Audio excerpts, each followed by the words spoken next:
Hey guys, my name is Roslyn. I just want to bring to you a quick and easy project that you could do for weddings, birthdays, um, or holidays, especially Valentine's Day. It's called water beads, and guys, you're gonna see this technique, and it is beautiful. You can work with flowers. You can literally almost put anything in this, and it will turn out so fabulous. As you can see me right now, what I'm doing is I'm putting the water beads, and then I'm putting just some regular beads in the water. Now, once I pour the water in here, guys, make sure you pay attention. Just watch how it looks. Again, you could put anything in there. You could put any color beads. And this thing is fabulous. It could be for an entryway. A lot of people use them at dinners, diners, weddings. Like I said, and it'll just be the focus of the event. If you want a focus, then you would need to get you some water beads and put it on the table and watch how amazed people are. So just stay tuned and check it out and let me know what you think of it.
Okay, guys, as you can see, the water is starting to react to the water beads. Just check it out. Do you see that? Look at it. Look at it. That's very, very cool. And like I said, if you had red, dark purple, black in there, you would really see it pop. But one thing I forgot to mention, when you get the water beads, you're going to have to soak them. Now, I'm not sure how long because I had my water beads for about a year. And this jar right here, and I forgot how long it took me the length of time to soak them. But once you soak them and they get that heaviness to them, guys, you can keep these water beads for years. I had this one, like I said, for a year. So guys, check it out. You're gonna have to check this out. This is a fabulous technique. Like I said, people will be at odds looking at it at a table, sitting at a table. You want to know what's going on. So here the water go. Check it out now. Watch it. There it go. Check it out. You see the beads disappear? Look at that. Isn't that fabulous, guys? Now remind you, you could do this. You could put a spoon in there. You could put whatever you want in there, and that's what it will look like. The beads will disappear, and there you go. This is one fabulous technique. I love it. Again, the sky's the limits with what you can put inside of here.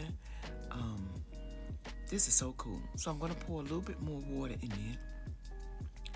And you'll see them disappear even more. You see the beads moving around in there? That means you still got a little bit more water beads in there that has not reacted to the water yet. So it should be good now. But yeah, guys, try it. I believe you're going to love this technique. You can stick flowers in there, just out the top, and it will look so cool. So again, all you're gonna have to do is try it. And water beads come in all sorts of colors: yellow, red, black, blue, purple, green, any color you want. Water beads coming in, but I like to use the clear ones because I'm using it with beads. But yeah,